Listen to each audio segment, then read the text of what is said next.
got Vinny Cormier from the Crazy Train Ozzy Tribute Band. And sending the message of Ozzy to the whole world. you guys are busy, man. Have you had a chance to look at that video from the Sharon?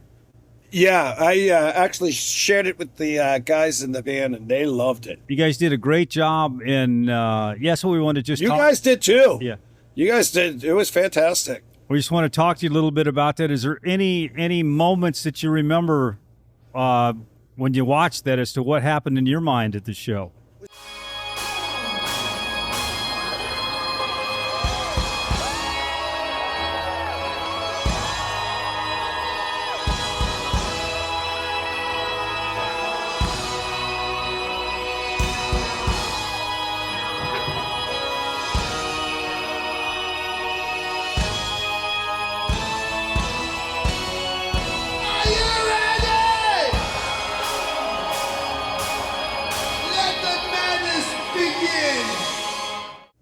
I think if I'm thinking it right, I think one of the things that I remembered was I had the casket and I was kind of like going in circles.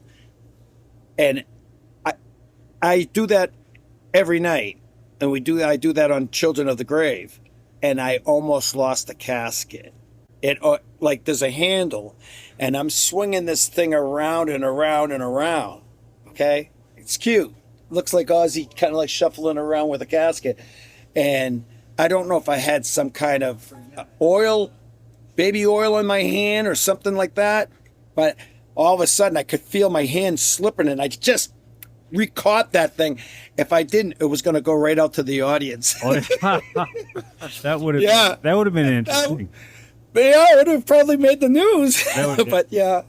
But no, other than that, I remember making fun of one of your guys. I think it was one of your guys off the stage. I'm good for doing that, teasing them. And other than that, it was a fantastic night. I enjoyed the venue. The people were sweet. I'm looking forward to. I hope that they bring us back there because I'll tell you right now, I love the whole overall, the village, everything. I loved it. It's totally different than what I expected it to be, and it's just, I think it's like, in some way, a little piece of heaven on earth. Yeah. You know what I mean?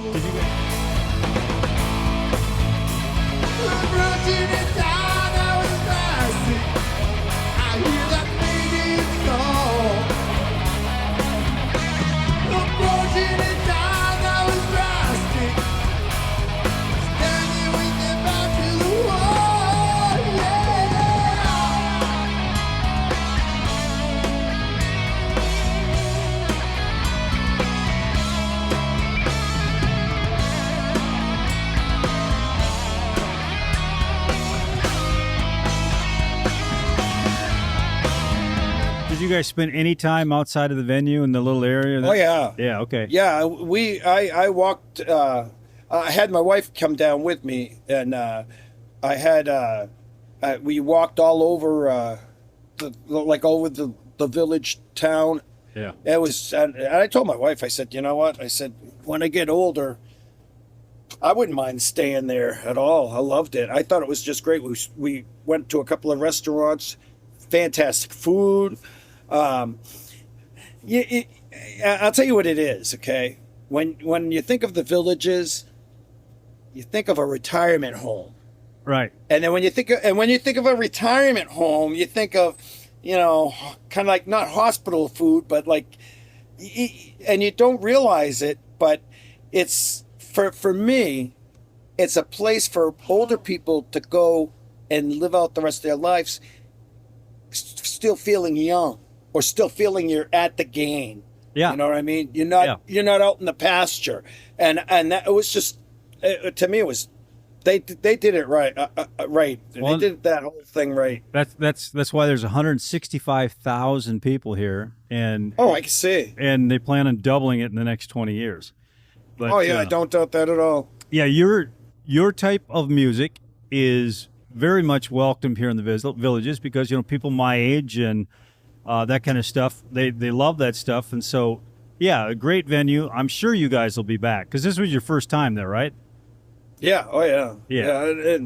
And the whole, everybody loved it. Yeah, Everybody loved it. and It it's was gonna. great. It takes a time or two for everybody to kind of get some traction. And next time you come, certainly we'll do another good podcast in advance and Oh, absolutely. get some good videos out in advance so people know that that you guys are coming.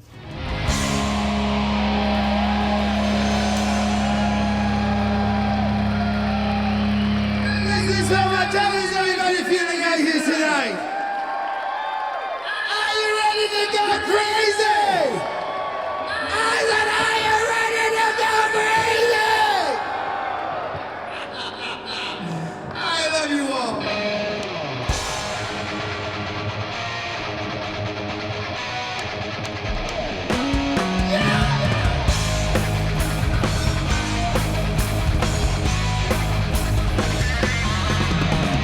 Is it when you showed the band? Is there anything that came to their minds as to what they seen? Do they like to see themselves on film at all, or does it bother them?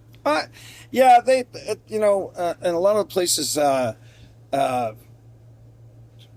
have some kind of company come in and do that, and it's great. It's we kind of laugh at ourselves.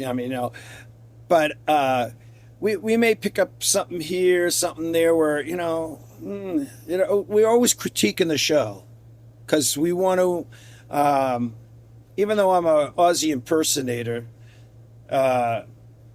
there's always something that I'll see and say, I might not do enough of this, or maybe I do too much of this, and I just want to. Every show you try to get as close and or at least for us, for Crazy Train, every show that we do, we try to get as authentic as it can possibly be, humanly possible, so that for a fan, especially the real Diehards. fanatic, Yeah. diehard fans, Yeah. that comes to the show like, okay, let's see what this crap is all about. Yeah. Those are the ones that I really work hard for to really please them, and it's such a not only a joy, it's such a completion of what I do or what the band does when we get those diehards to come out and say, you know what, you're right. There's only one Ozzy, but you did Ozzy proud. When I hear those words, and fortunately I hear them enough, I feel very fortunate, and I feel very lucky to be with a bunch of guys that took this as serious as I did, and love what we do.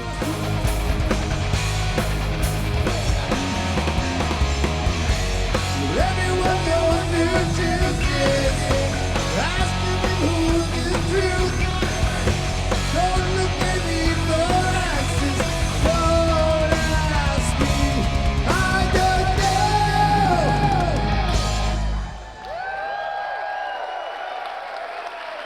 Thank you so much. We really love what we, because obviously, I've been away from home for a month. Yeah. I miss my wife. I miss my grandkids. Yeah. My guitar player, Zakk, my son, Dylan, it's his kids. So, but we feel that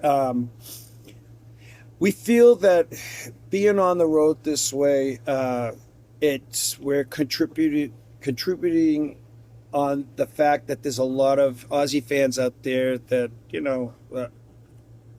they obviously miss Ozzy. They love Ozzy. And we're feeling like maybe in our small little way, we're kind of helping them through that kind of grieving problem or grieving thing.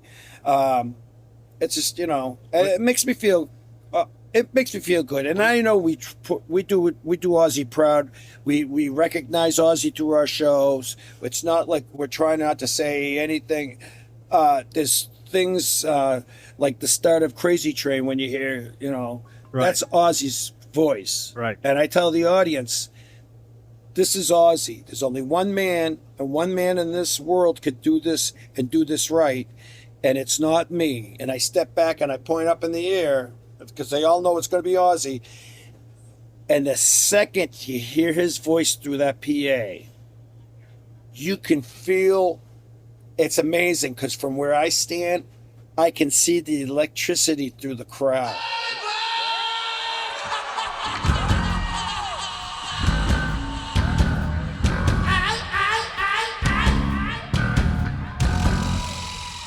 Everybody, let's go crazy! Come on!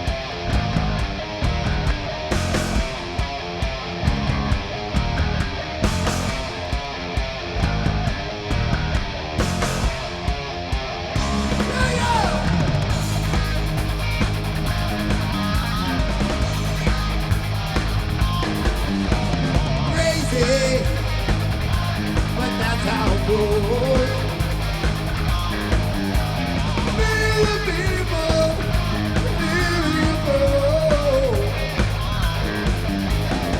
Yeah. Yeah. It's mind blowing. It really, really is mind blowing, and it makes me realize, boy, in one way, I'm envious of Ozzy because he has a lot of people. Now, we've done a lot of shows, and the one thing that I would take away from anything else, if there was only one thing I'd take away from, it would be these people love this guy so much, and they miss him so much.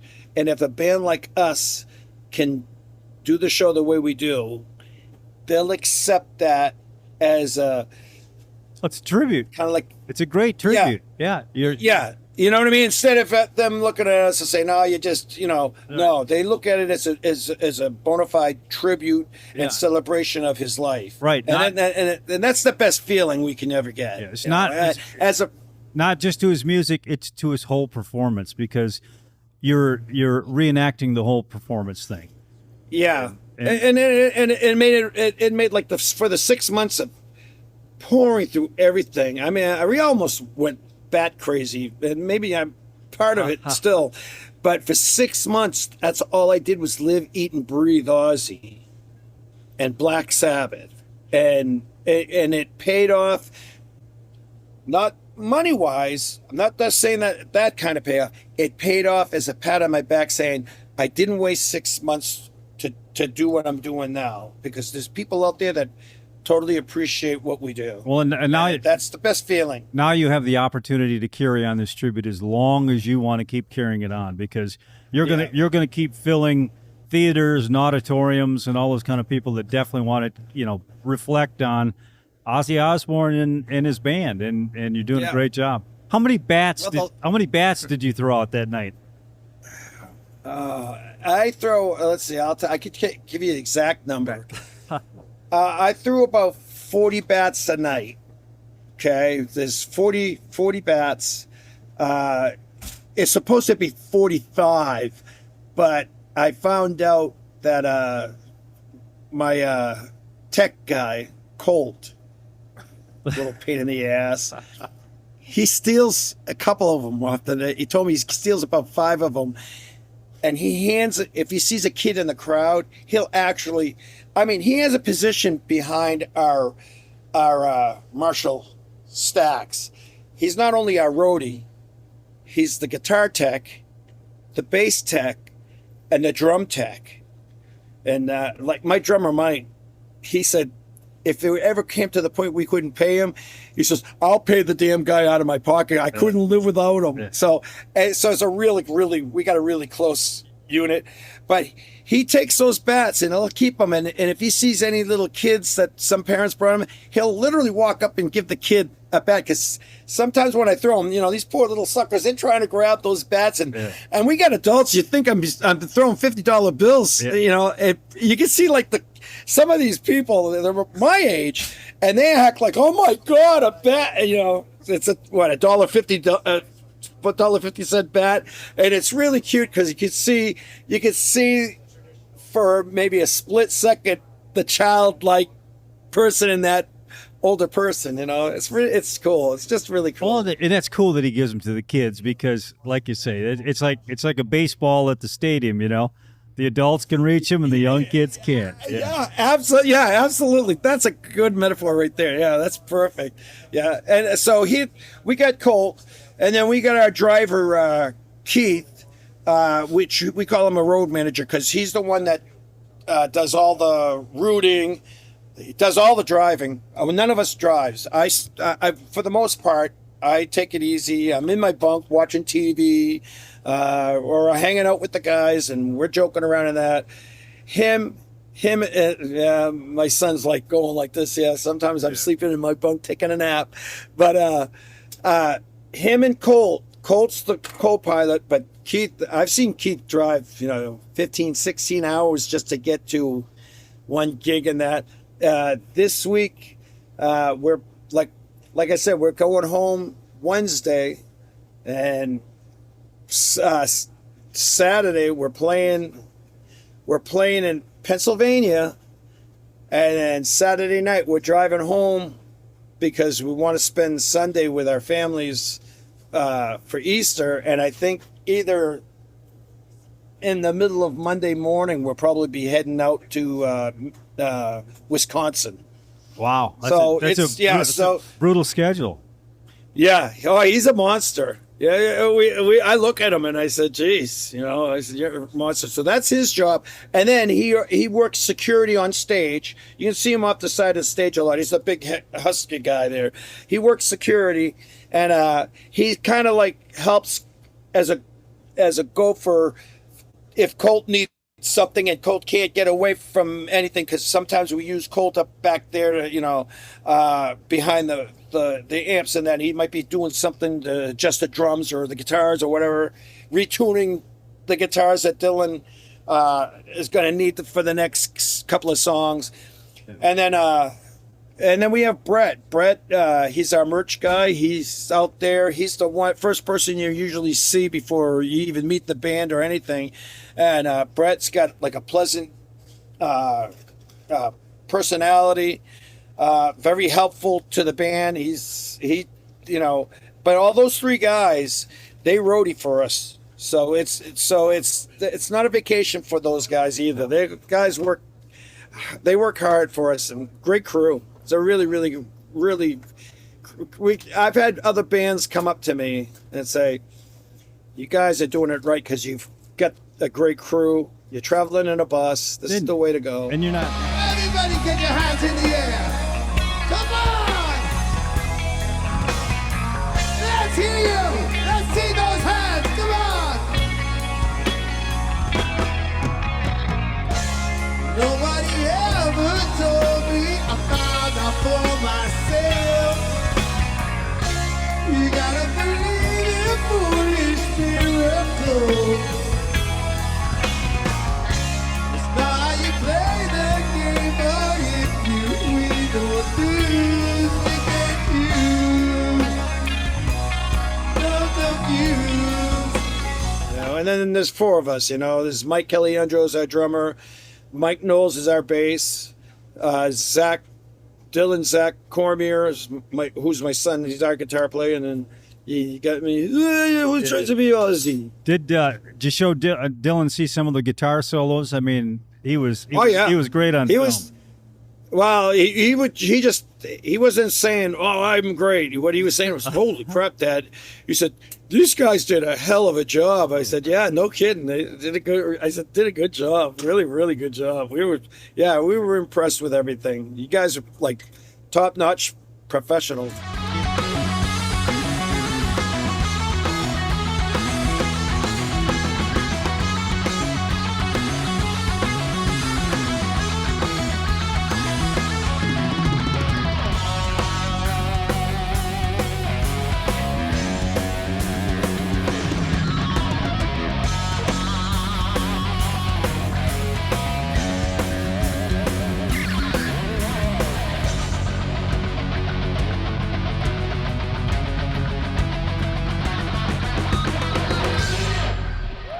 Yeah, the sound. But I could tell though, from the first time you called, I knew just between you and me, I knew. I'm like, this guy knows his crap. He knows what he's talking about. This is not a waste of time, and that's why I said, whatever I need to do to help you on your end, that's absolutely. Yeah, same for you. Well, actually, we want you to get some good video and usable footage out of this as well. Good promotional stuff. No, I'm like you. I stick with smart people. My producer Tom is the brains of the operation. I'm just I'm just the face just to do this. So yeah, but see that I say the same thing about that. I got like Dylan. Dylan's the mastermind of everything. He works on the tracks. It's not just like grabbing something and just no. Dylan, if there's something that needs to be done, and especially when we're in his studio, he'll go in his studio, grab out the keys. A lot of times I'll suggest something, and he always reminds me, Dad, I got fresher ears than you. I know what needs to be in there. And he does it. He hooked us up with a sound just like that. I mean, he was great to work with. Yeah, he is amazing. When we first started doing this, we were getting into building our own tracks. I'll never forget it either. It was the first song that we were doing was Perry Mason. And so we laid a rhythm track in it, and I wanted to play because I'm a guitar player, and my son, we had a conversation saying, geez, let me play something on a track. Yeah.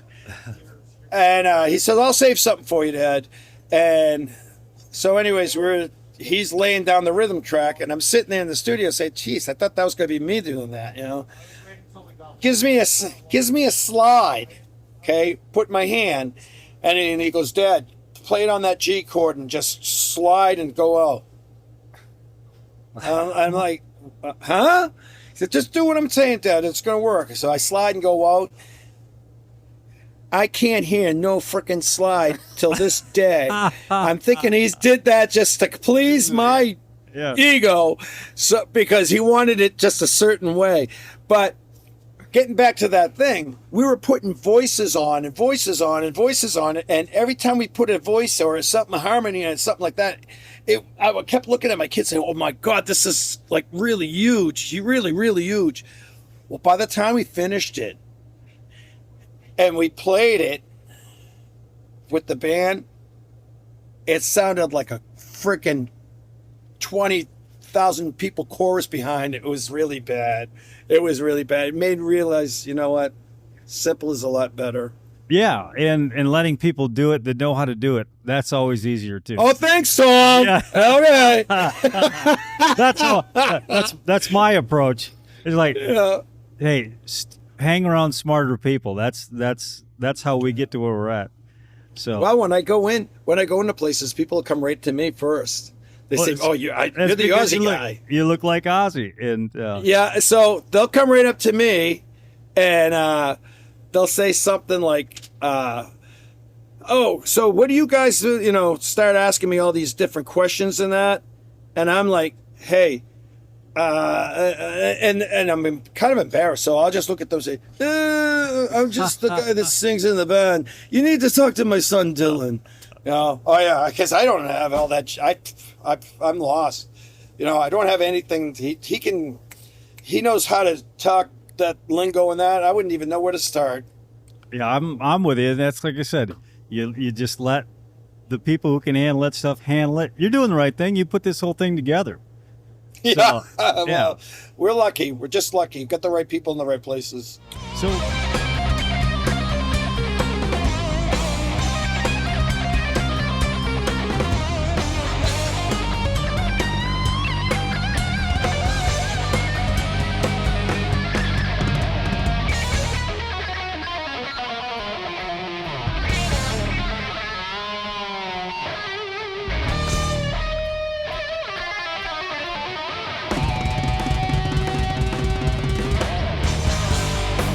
So where do you hope to be going here throughout 2026? Are you pretty well booked?